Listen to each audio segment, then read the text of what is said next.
Rizkyta Fadila. Jadi podcast kali ini kita akan membahas tentang apa sih definisi kebahagiaan itu dan optimisme. Bersama ada dua narasumber kita. Hai, perkenalkan nama saya Yohana Malau, biasa dipanggil Yohan. Oke, hai, perkenalkan nama saya Dwi Wayuni Nakadiwano, biasa dipanggil Ina. Apa kabar? Baik. Kesibukan akhir ini apa? Palingan ke kuliah, kerja tugas, tidur. Yups. Masa-masa perkuliahan. Sama lah ya, mahasiswa.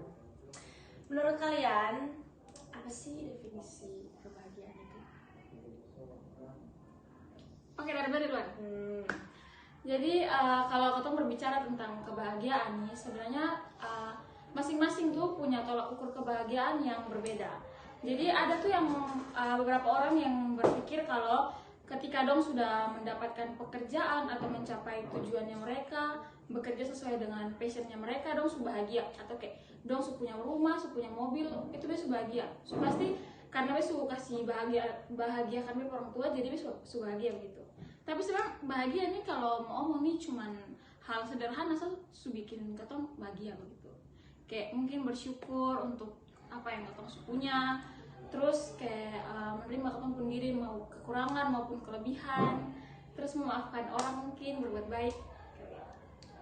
Oke, kalau menurut saya mungkin definisi bahagia itu adalah dimana kita bisa melakukan apa yang menurut kita baik, tanpa harus memikirkan apa yang menjadi perkataan orang lain tentang kita atau biasa disebut komentar orang lain.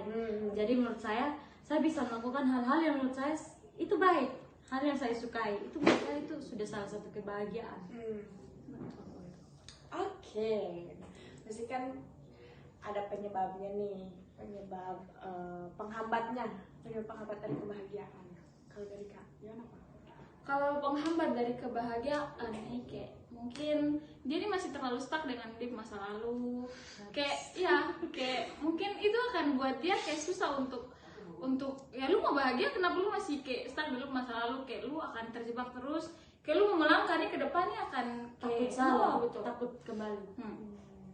Ya kalau menurut saya sih sama, karena penghambatnya itu kita terlalu memikirkan perkataan orang lain, kita terlalu takut salah, kita terlalu memikirkan nanti di saat kita melakukan sesuatu kita sudah memikirkan duluan. Nanti setelah kita buat ini orang berkomentar tidak ya, jangan sampai setelah ini nanti orang bilang salah, ini tidak baik. Itu yang mungkin jadi penghambat orang tuh kayak rasa tekanan batin begitu, belum puas dengan pencapaiannya sendiri, padahal itu semua tidak pernah terjadi. Negatif gitu. thinking duluan. Kadang juga kayak terlalu banyak cemas tentang apa yang kayak belum terjadi.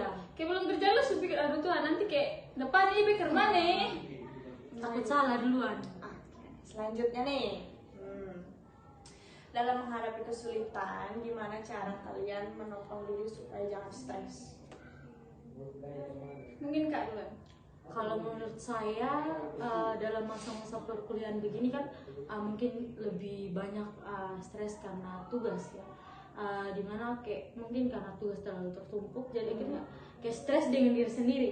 Kalau tips dari saya sih lakukan hal-hal yang menurut saya itu bisa menyenangkan begitu, dimana saya bisa keluar cari makan kan. Misalkan kalau saya nih definisi untuk jangan stres menurut saya tuh yaitu makan, dimana saya makan itu bisa kayak nanti pikiran itu bisa bikin bahagia, Sama dong.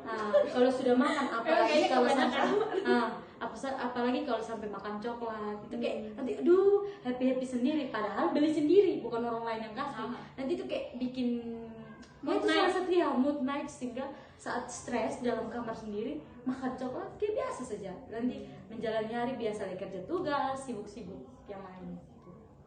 Kalau menurut beta kayak apapun tekanan yang ketemu dapat yang bisa menimbulkan stres tuh ya lu terima ya lu bisa skip atau lu bisa kayak beta lu tahan nih tekanan jangan datang maksudnya jangan datang dia bisa over di orang lain tuh kan bisa tuh. Jadi yang terima, lu cari solusi apa yang tepat untuk ini masalah, terus ya lu lebih Coba untuk produktif buat. lah ya, cari hal yang menyenangkan. Lagian kan kalau untuk masalah tidak bisa di request, Iya. tidak ada yang bisa minta nanti besok ini coba masalah ini yang datang kan tidak ada. Jadi kayak coba untuk bersyukur terus jalani pelan-pelan, jangan menghindar tapi jalani pelan-pelan. Iya. Kadang kayak ketemu pura-pura lupa tuh itu masalah, kayak ih biasa kayak beson maksudnya kayak beson usah terlalu perhatikan yang masalah, dia kasih abaikan misalnya. Itu Nah nanti dia maksudnya. efek, dia efek nanti kemudian hari jadi lebih parah deh. Benar.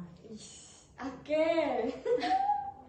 Yang selanjutnya nih, cara membangun sikap optimis dalam diri kalian. Duluan. Oke, optimis dalam diri ya. Kan optimis nih kan lawan kata dari pesimis lah. Nah pesimis ini sebenarnya sifat alamnya manusia. Jadi siapa sih yang mungkin selalu optimis begitu? Nah jadi kayak kadang kalau ketemu merasa kayak terlalu pesimis tuh, hal yang harus ketemu lakukan tuh adalah lu harus ingat lah pencapaian apa yang lu sudah dapat di masa lalu mungkin, walaupun cuma kecil tapi lu harus apresiasi lu sendiri. Kayak mungkin lu pernah dapat nilai A di ujian tertentu mungkin, jadi kayak misalkan lu ada di depan nih lu kayak takut kalau aduh nanti ujian ini kemana ya, biasa kayak yang lain ini semua kayak berhasil tapi besok ada kerasa kayak persiapan belum cukup untuk ujian, tapi lu percaya sahabat bisa, karena waktu lalu juga bisa lewat itu ujian yang kemarin, jadi pasti ini kali bisa, yang penting ya belajar. Ya.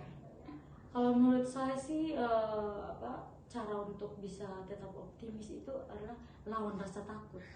Karena kalau sudah ini takut pasti dalam diri itu tidak akan ada optimis. Karena belum mulai saja sudah takut, sebentar takut dikomentari, takut dilihat, takut dikritik. Jadi alangkah lebih baiknya sebelum memulai sesuatu itu lawan dulu rasa takut yang ada, kendalikan dulu rasa cemas yang ada, sehingga nanti yang walaupun ada tapi bisa dikendalikan sehingga orang lain tidak bisa melihat bahwa kita itu sedang gugup atau sedang gelisah gitu. Jadi dan juga jangan terlalu mendengarkan apa perkataan orang. Menurut saya supaya ini lebih menanamkan bahwa kita bisa, apa yang kita bisa lakukan itu baik menurut kita. Jadi jangan terlalu berpikir bahwa sebentar nanti orang langsung judge buruk dan seperti itu. Jadi alangkah lebih baiknya sering motivasi diri sendiri untuk kita itu bisa melakukan hal-hal itu tersebut gitu. Karena kan yang kan lo ketemu sendiri, ketemu sendiri. Terus kenapa kita harus dengar orang lain? Harus dengar perkataan, apalagi sampai hanya karena kritik dan saran mereka yang memang ada baiknya kalau mereka saran, tapi kalau sampai yang bikin sakit hati kan nanti bukan diikuti tapi malah bikin sakit hati, tambah stres, drop lagi dalam kamar. Apalagi kan dalam masa-masa perkuliahan kan banyak tugas ditambah dengan orang yang bikin sakit, nanti kan itu yang bikin otak tambah ini apa begitu, yang bikin stres, nanti kan itu yang penyebab frustasi kan. Yang terakhir nih, Apa sih goals dalam dulu kalian? Oke, kalau menurut saya goals ya kan dalam masih masa perkuliahan. Jadi goals yang paling utama adalah lulus tepat waktu. Yaitu lulus tepat waktu, terus selain lulus tepat waktu bisa sehat mental, fisik juga sehat. Karena kan tahu kan saya kan anak kos, kalau Kiki sama Yohan kan ya masih di rumah, jadi kalau saya sih lebih baik sehat mental sama sehat fisik, karena supaya nanti setelah bisa lulus tepat waktu bisa mencari pekerjaan, bisa membahagiakan, ya paling utama juga membahagiakan orang tua dan punya duit banyak tentunya. Itu sih goals Kebutuhan realistis. Jadi Ya, kalau beta goals nih mungkin untuk sekarang ya kan seputar perkuliahan kan. Jadi be mau supaya be bisa kembangkan be kemampuan, mungkin apa sama gitu be tentang sebenarnya apa kemampuan, tapi ya coba kembangkan terus latih, terus kayak gimana ya, pokoknya berusaha yang terbaik lah gitu. untuk berarti berusaha yang terbaik itu bisa keluar dari zona yang sekarang. Kayak sekarang itu yang apa sekarang, banget. Jadi kita gimana bisa keluar dan lu bisa lakukan hal yang lebih produktif lah. betul. Kita berusaha untuk kayak kumpul niat. Ya untuk kayak yang dari mager, untuk kayak sebenarnya tugas ini tidak tertumpuk kan, hanya karena ini hari pengerjaannya nanti ditunda lagi, tunda penyakit Besok sama be kerja. nanti tidak, jadi kayak nanti mungkin orang lihat kayak ini anak dong nih kayak monoton, nah itu bisa jadi komentar, jadi nanti stres sendiri lagi dengan komentar, padahal sebenarnya itu penyakit ya dari diri sendiri. Jadi ya alangkah lebih baiknya jangan stuck di situ, ya berusaha lah, setidaknya berusaha kan. Goals anak muda zaman sekarang. Oke, jadi dalam pembicaraan kita kali ini teman-teman bisa mengambil makna untuk menjalani kehidupan sehari-hari dengan mencari kebahagiaan dengan rasa optimis. Gitu. Atau ada kata-kata lain dari kakak? Kalau mungkin dari saya, jangan berani takut untuk mencoba. Coba dahulu, karena apapun hasilnya, sebuah usaha tidak akan pernah mengkhianati hasil. Kalau beta mungkin supaya mencapai kebahagiaan ya lu kurang-kurangi itu overthinking. Sudah itu. Oke, terima kasih. Bye.